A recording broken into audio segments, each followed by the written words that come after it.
ان کا بچہ ہی ہے۔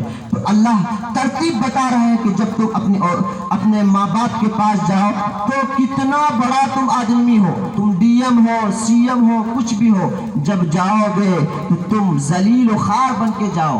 ایسا نہیں کہ بڑا ہم ڈی ایم بن گئے تو نہیں جائیں گے، ہم مفتی بن گئے تو ہم والدین کے سامنے جائیں تو بڑا بن کے جائے، نہیں، بلکہ ایک ذلیل آدمی جس طرح چھوٹا بچہ دوڑ کر آتا ہے بہت ہی پیار سے، اسی طرح تم اپنے والدین کے سامنے جاؤ۔ میرے عزیزوں، یہ ہے والدین کا مرتبہ جو قرآن کریم بتا رہا ہے۔ کیوں کہ اس نے اب آپ کو جو پالا ہے بہت ہی دکھ اور سکھ سے پالا ہے۔ آپ نے کبھی دیکھا تھا کہ جب آپ رات میں پیشاب کرتے تھے تو آپ کی امی جان اس پیشاب کی جگہ میں سوتی تھی اور آپ کو اٹھا کر وہاں پر سلایا کرتی تھی جہاں پر سوکھا ہوا کرتا تھا۔ آپ نے کبھی نہیں دیکھا کہ آپ اپنی اولاد کو جب پالتے ہیں آپ کس انداز سے پالتے ہیں؟ تو جب آپ کے سامنے آپ کے والدین ہیں تو جب آپ جانتے ہیں کہ اپنی اولاد کو پالنے میں کتنی محنت اور مشقت کرنی پڑتی ہے تو میرے دوستو تو اندازہ کرنا چاہیے کہ ماں باپ بھی ہمیں بہت ہی محنت اور مشقت سے پالا ہوگا، لیکن ہم مسلمان اسے بھول جاتے ہیں اور الٹی سیدھی بات سنانا شروع کرتے ہیں۔ دکھوں میں سکھوں میں ساتھ نبھائے کتنی ہے پیاری ماں، دکھوں میں سکھوں میں ساتھ نبھائے کتنی ہے پیاری ماں، میرے رونے سے وہ روتی ہے کتنی ہے پیاری ماں، میرے رونے سے وہ روتی ہے کتنی ہے پیاری ماں۔ انشاءاللہ وعدہ کرتے ہیں انشاءاللہ عزت کریں گے۔ ہاتھ اٹھا کر بولیے انشاءاللہ، بولو نا، ہاتھ میں اٹھاؤ، بتاؤ، ہاتھ اٹھا کر بولیے انشاءاللہ کریں گے، عزت کریں گے، بولو نا، کوئی عزت کریں گے، ان کا اکرام کرنا ہے۔ بہت ہی مختصراً میں بیان کرنے جا رہا ہوں، بہت ہی مختصر ہے، ایک واقعہ آپ کے سامنے رکھتا ہوں۔ 3 لوگ سفر میں جا رہے تھے، راستہ میں پہاڑ آیا، تینوں لوگ وہاں پر بارش میں پھنس گئے۔ اب سوچے بارش آ رہی ہے کیا کریں، تو ایک جگہ کہیں گھس گئے، آگے سے اتنی تیز بارش ہوئی چٹان آگے لگ گیا۔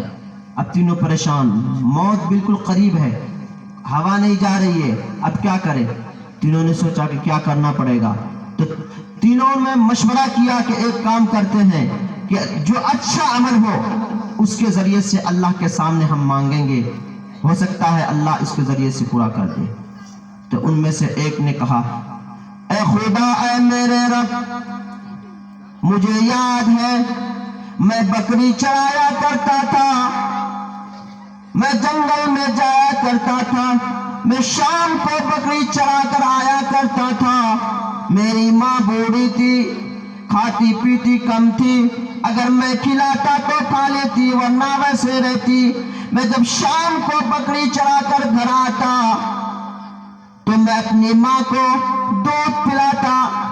اے اللہ، ایک دن رات ہو گئی، میں جب وہاں سے آیا بکری کا دودھ دویا تو میری ماں اتنے میں سو گئی، میں نے دودھ نہیں پلایا، ایسے گلاس میں دودھ کو لے کر میں وہیں کھڑا رہا کہ میری ماں جب جگ جائے گی، میری ماں جب اٹھ جائے گی تو میں ماں کو پلاؤں گا۔ میں نے مناسب نہیں سمجھا کہ ماں سو رہی ہے، میں انہیں جگاؤں اور میں انہیں کھلاؤں، میں انہیں دودھ پلاؤں، میں نے مناسب نہیں سمجھا، اس لیے اے خدا میں اس وقت وہاں کھڑا رہا، میری ماں بہت دیر تک سوتی رہی، اس کے بعد جگی، صبح ہو گئی، ماں جگی، میں نے دودھ پلایا۔ اے اللہ، اگر یہ میرا دودھ پلانا میری ماں کی عزت کرنا تیرے سامنے قابل قبول ہے۔ اے میرے خدا اس کے بدولت اس چٹان کو آپ ہٹا دیجئے۔ کیا کہا؟ یا اللہ اگر قابل قبول ہے تو چٹان کو ہٹائیے۔ اللہ نے دعا کو قبول کیا تھا، چٹان کے ایک حصے کو ہٹا دیا اور 2 حصے ابھی باقی ہیں۔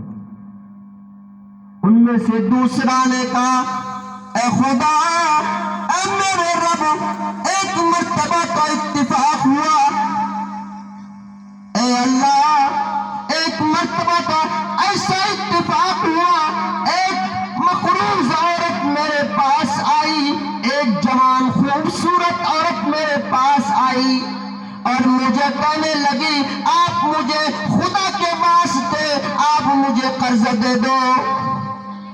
اے میرے رب، میں نے کہا میں تمہیں قرض دوں گا لیکن شرط یہ ہے کہ میرے ساتھ تمہیں ایک ساتھ جمع کرنا ہوگا، ایک رات بتانا ہوگا، میں تمہارے قرض کو معاف کر دوں گا۔ یا خدا، اس نے تو یہ شرط قبول کر لی، انہیں مجبوری تھی، انہیں کھانے کے لیے کچھ نہیں تھا، انہوں نے قبول کر لی۔ اے میرے رب، جب وہ میرے پاس آئی، جب میں نے چھونا چاہا تو اس نے کہا اتق اللہ، اللہ سے ڈریے، اللہ کے رسی کو اور بندھن کو نہ توڑیے۔ اے میرے رب، جب انہوں نے کہا میرے بدن میں بجلی سی گری اور میں پریشان ہوا، میں الگ ہوا، فوراً میں الگ ہو گیا۔ اے میرے رب، اگر میری یہ بات قابل قبول ہے، میں نے تیرے ڈرنے کی وجہ سے میں الگ ہوا، اے خدا را اگر قابل قبول ہے یہ بات، یا اللہ چٹان کو ہٹا دیجئے۔ اللہ نے چٹان کو ہٹا دیا۔ کیا کیا؟ بولو نا، بولو نا، کی کرتی؟ چٹان کا دوسرا حصہ ہٹایا۔ تیسرا شخص نے کہا اے میرے رب، اے میرے خدا، میرے پاس مزدور کام کیا کرتا تھا، ایک مرتبہ کا واقعہ ہے، اے میرے اللہ، وہ مزدور مجھ سے ناراض ہو کر چلا گیا، پیسہ نہیں دیا، میں بھی غصے میں انہیں پیسہ نہیں دیا، لیکن وہ جو پیسہ بچا تھا میرے پاس، اے میرے رب، اس پیسے سے میں نے بکری خریدا۔ کیا خریدا؟ بولو، کی خرید لی؟ بکری۔ اس پیسے سے میرے رب میں نے ایک بکری خرید لی، اس بکری نے بچہ دی، بہت سارے بکریاں میرے پاس جمع ہو گئی۔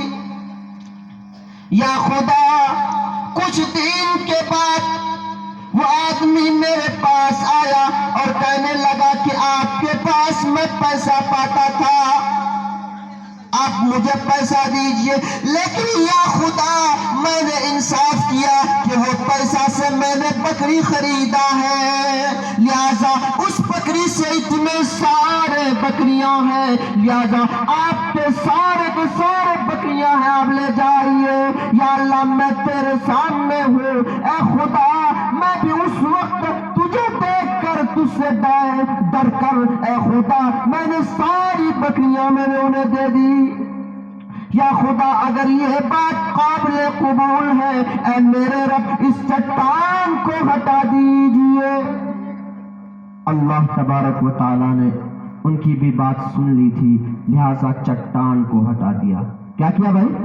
چٹان کو ہٹایا، تینوں آدمی باہر نکلے، تینوں آدمی باہر آ گئے۔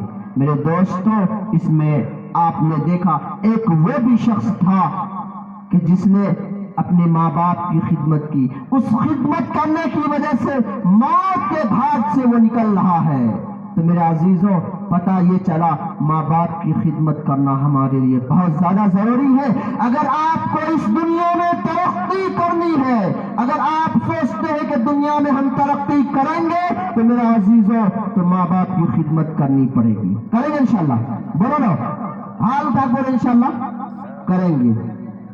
اب وقت ایسا آ رہا ہے کہ لوگ ماں باپ سے بچھڑ رہے ہیں، ماں باپ سے بچھڑ رہے ہیں۔ ایک واقعہ لکھا ہے کہ 3-4 بھائی تھے،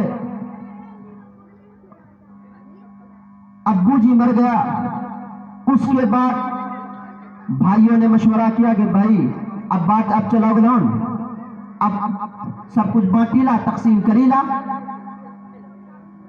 کہا ٹھیک چھی، تو کہا کہ پھلانا گاڑی چھی کیلوا برکا بھیکر کی حمل ہو، پھر کر کیو 3 بیگھہ زمین چھی کیلوا برکا بھیکر کی حمل ہو، پھر کر کیو آرہو پیسہ چھی رکھ لو بینکوں کیلوا کر کی حمل ہو، پھر بولی کہ ابا ابرم 5,000 ٹکا قرضہ سی ای کے کروا کیلوا۔ تو اس بڑا بھائی نے کیا کہا، او سب کا ہم میں بولوا، ایتا کم سے کم کیر بولن، ایتا کم سے کم کیر بولن، کہ یہ باپ رے باپ۔ اب ایسا ماحول بن چکا ہے کہ میرے عزیزوں، جیسے ہی ابو کا انتقال ہوا لڑائی شروع، لیکن ان کی عزت نہیں کی، بیچارہ لوٹا گھٹا کے انتقال ہوا۔ اگر وہ بیچارہ پاخانہ کرتا تو کوئی جاتا بھی نہیں صفائی کرنے کے لیے، اور کھانا دور سے دیتا تھا۔ جیسے ہی ابو انتقال ہوا، اے اٹھا زمین ناپی دندا، اے اٹھا زمین ہمرا بھی حصہ چھو، کہتے ہیں نا، کہہ دیں گے۔ لیکن جب ابو زندہ تھا تو کوئی پتہ نہیں ابو کہاں ہے، چارپائی میں سو رہا ہے، پتہ ہی نہیں، کپڑا کا پتہ نہیں، کسی چیز کا پتہ نہیں۔ میرے مسلمانوں، آپ کو نبی نے یہ ترتیب نہیں سکھایا تھا، آپ کو نبی نے یہ ترتیب سکھایا تھا، آپ کو رسول نے یہ ترتیب سکھایا تھا۔ آپ والدین کی عزت کیجئے، خدا را میرے مسلمانوں، والدین کی عزت کرنا ہمارے لیے ضروری ہے۔ کریں گے انشاءاللہ، کریں گے، ہاتھ اٹھا کر بولیے کریں گے، بولو نا کرو ہو، بس ایک کہانی آپ سنیں انشاءاللہ، کریں گے، ہاں ضرور کریں گے۔ میرے عزیزوں، والدین کی عزت کرنا ہماری ذمہ داری بنتی ہے۔ اور تعلیم کے حوالے سے میں کہنا چاہتا ہوں کہ اپنے بچوں کو صحیح تعلیم ہمارے لیے ضروری ہے۔ اپنے بچوں کو صحیح تعلیم دیں، مکتب میں بھیجیں، آپ اپنے بچوں کو مکتب میں بھیج کر صحیح تعلیم دلائیں۔ اللہ کے نبی سرور کونین تاجدار مدینہ محمد الرسول اللہ صلی اللہ علیہ وسلم نے فرمایا، خیرکم من تعلم القرآن وعلمہ، تم میں سب سے بہترین شخص وہ ہے جو قرآن سیکھے اور سکھائے۔ محمد الرسول اللہ نے یہ نہیں فرمایا کہ بہتر شخص وہ ہے جو ماسٹر صاحب ہے، جو چیئرمین صاحب ہے، جو انجینئر ہے، جو ایڈوکیٹ ہے، اس کے بارے میں نبی نے نہیں فرمایا۔ نبی نے فرمایا خیرکم من تعلم القرآن وعلمہ، سب سے بہترین شخص وہ ہے جو قرآن سیکھے اور سکھائے۔ تو پتہ یہ چلا کہ اپنے بچوں کو تعلیم قرآن کی ہم دیں، پہلے قرآن کی تعلیم ہمیں دینا ہے۔ انجینئر بھی بنانا چاہیے، سب بھی کچھ بنا، ہم تو فخر کے ساتھ کہتے ہیں کہ ہمارا مسلمان بچہ ایڈوکیٹ بھی بنے، جج بھی بنے، انجینئر بھی بنے، سب کچھ بنے، لیکن ہم یہ کہتے ہیں کہ ہمارا مسلمان بچہ سب سے پہلے قرآن پڑھ لے، اس کے بعد سب کچھ بنے۔ انشاءاللہ پڑھائیں گے، بولو نا، حافظ قرآن بنائیں گے، او ماشاءاللہ۔ جو 10-50 لوگ ہم سے وعدہ کرتے ہیں نا، آج اگر پھر بولو انشاءاللہ حافظ بنائیں گے۔ سلمان نہ بنے گا نہ تو شاہ رخ یہ بنے گا، سلمان نہ بنے گا نہ تو شاہ رخ یہ بنے گا، ہمارا بچہ حافظ قرآن بنے گا، ہمارا بچہ حافظ قرآن بنے گا۔ انشاءاللہ اللہ سے دعا کرتے ہیں اللہ تعالیٰ ہم سب کو ان باتوں پر عمل کرنے کی توفیق عطا فرمائے۔ ایک مرتبہ ہاتھ اٹھا کر وعدہ کیجئے، جتنی بات کہی گئی انشاءاللہ عمل کریں گے، کریں گے؟ کہنے مولوی صاحب تو کام بولنا چاہیے، ہم کام سننا ہے، اٹھا کر سننا، اٹھا کر نکالی دی ایج جب بولا ٹھیک ٹھیک جتنا پر یاد نہ ہو بولا نا، مجھے یاد نہ اٹھا کے یاد رکھو، باقی اتنا یاد نہیں رکھو، ہے نا؟ ایسا نہیں بھائی، جو یقین کے راہ پر چل پڑے انہیں منزلوں نے پناہ دی، جو یقین کے راہ پر چل پڑے انہیں منزلوں نے پناہ دی، جنہیں بسوں نے ڈرا دیا وہ قدم قدم پر بہک گئے۔ میں شکر گزار ہوں حافظ طارق صاحب کا، انہوں نے مجھے یہاں پر مدعو کیا، بیچارہ بہت ہی خوبصورت اس پروگرام کو سجایا۔ اللہ تعالیٰ سے دعا کرتے ہیں اللہ ان کے اس پروگرام میں اور جو لوگ شریک ہوئے ہیں اللہ تعالیٰ سب کو قبول فرمائے، آمین۔ وآخر دعوانا ان الحمدللہ رب العالمین۔